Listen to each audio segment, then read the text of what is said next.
자는 생명의 부활로 악한 일을 행한 자는 심판의 부활로 나오리라. 아멘. 예. 오늘 어린이 주일입니다. 그리고 또한 그리스도 부활의 그 40일 안에 들어있는 그런 주일입니다. 두 의미를 그 두 날의 의미를 결합해서 말씀드려보고자 합니다. 제가 출판사 일을 한 게 40년이 넘었습니다. 그 처음 낸 책이 최재희 서울대 철학 교수님의 해겔의 생애와 철학이라는 책이었는데요. 이 최재희 선생님이 얼마나 무시무시한 분이라 하면은 당시 모든 우리나라 그 철학계에서 이분은 그 누구에게도 머리를 숙이지 않는 분으로 알려져 있었습니다.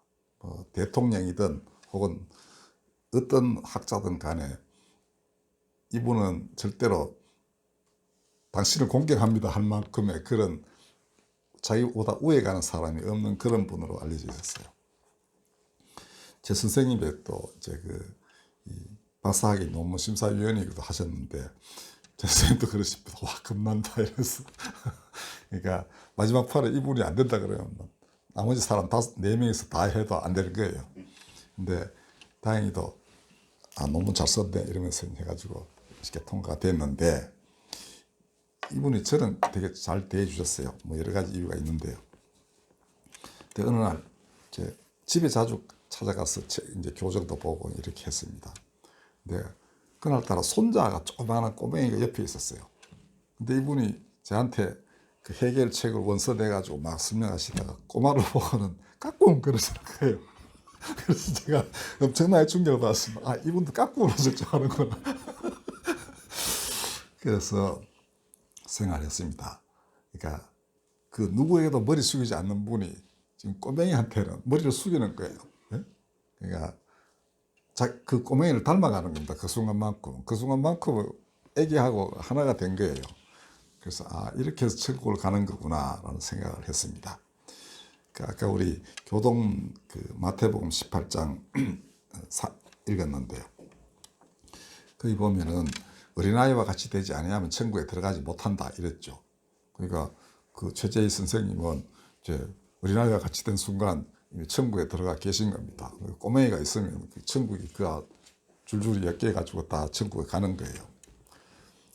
근데 이분이 제가 이제 제 출신 교회 아현중앙교회 그 사모님과 이제 인척관이에요. 제가 듣기에 고종 사촌 오빠라고 그랬었어요. 근데 제가 이제 교회 가서 이런 책 내게 됐다고 이랬더니 사모님 내 고종사 오빠인데 그러더니 교회 와서도 마음대로 한대요. 나중에 목사님한테 들었더니 그 친구 말이야 여기 와가지고 아무 데서나 담배 막 피워요. 그러니까 하나님도 안중이 없는 애 보면은 그러니까 사촌 여동생이 지금 남편이 목사님이고 그 시무하는 교회 와가지고 멋대로 막 하시는 거예요. 그런데 꼬맹이를 딱 보는 순간 완전히 이제 애가 돼버린 겁니다. 그래서 여기 보면 애들이 사람들을 천국으로 인도하는 그 길잡이 역할을 하는구나 라는 생각을 많이 하게 됐습니다. 자, 오늘 본문에 보면은 그 앞에 본문이 뭐냐 하면 하나님께서 예수님에게 인자됨, 즉 사람의 아들이 됨으로 말미암아 심판하는 권한을 주셨다 이렇게 되어 있습니다.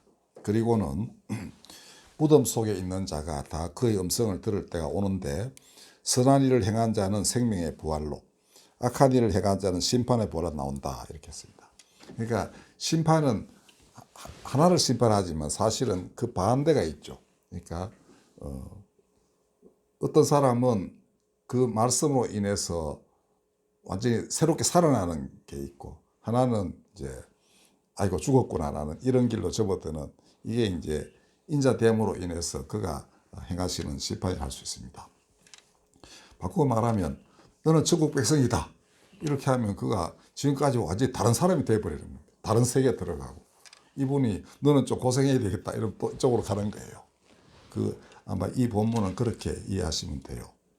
그런데 우리 마태복음의 그 18장에 보면은 어린아이와 같이 되면 너는 천국 사람이다. 그다음에 어린아이와 같이 되지 아니하면 너는 지옥에 간다. 이제 이렇게 하신 거라고 볼 수 있겠습니다.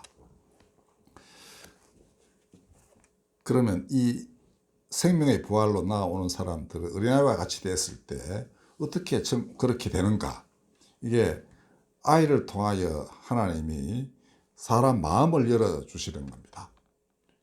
그전에는 가면 뭐 내가 세상에 머리 숙일 때 어디냐 이러다가 애를 딱 보는 순간 마음이 딱 열려가지고 이제 진리를 깨닫게 되는 것입니다. 야, 이거 새로운 세상이 있구나.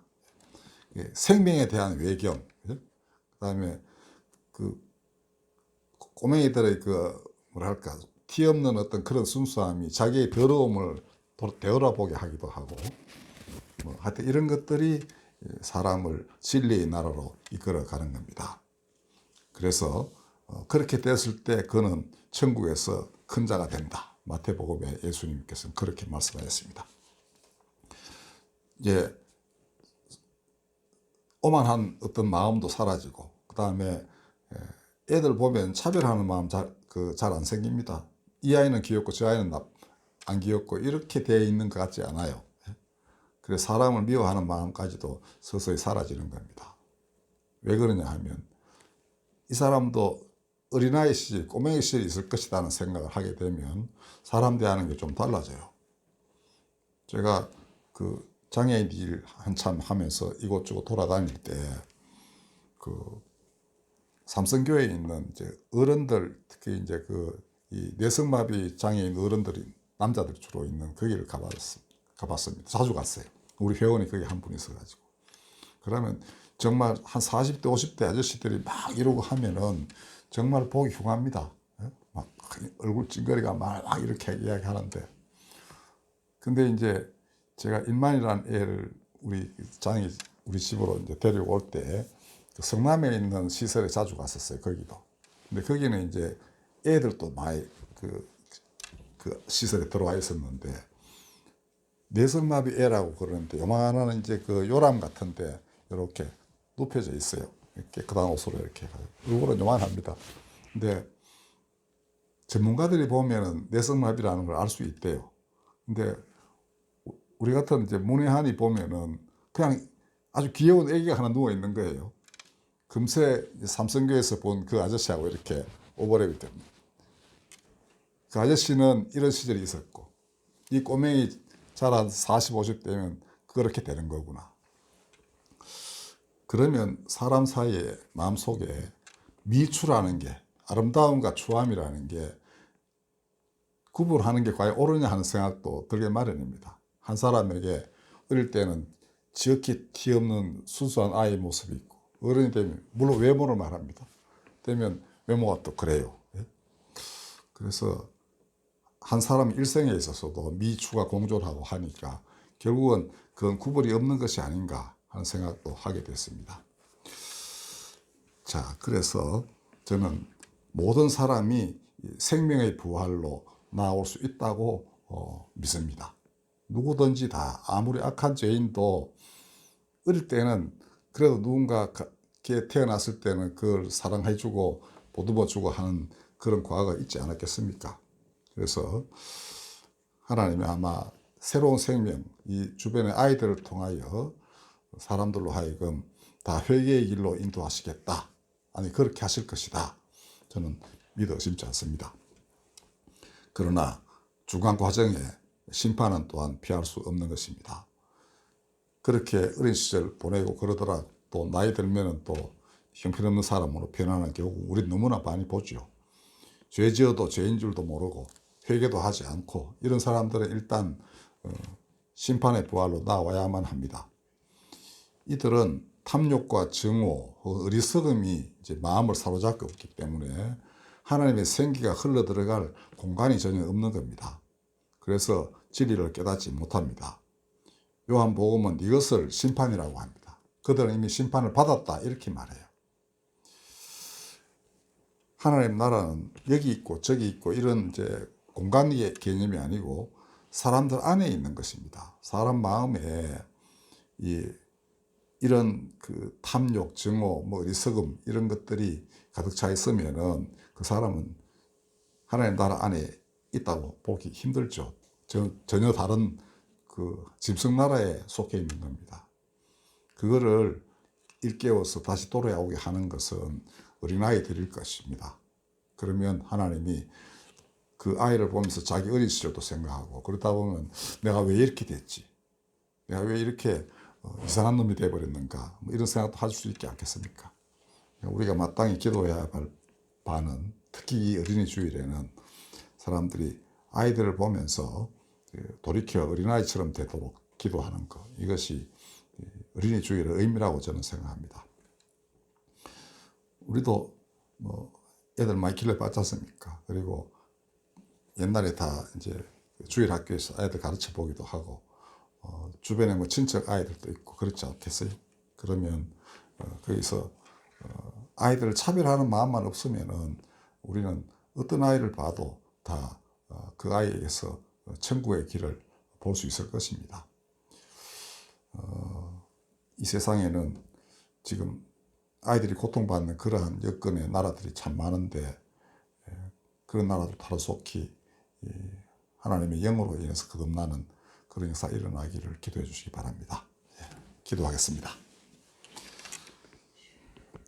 다들 생명의 부활을 그 길로 나아오게 하여 주옵소서. 어린아이가 길잡이가 되어 어른손을 이끌어 하나님 앞에 인도하도록 역사해 주시옵소서. 어린아이가 부르짖는, 이 땅의 모든 아이가 부르짖는 그런 날 오지 않게 하여 주옵소서. 거룩하신 하나님, 새로이 이 땅에서 생명을 부여받고 자라는 아이들이 이 세상을 새롭게 하는 깃털이 되게 하여 주옵소서. 우리 주님 예수 그리스도의 이름으로 기도하였습니다. 565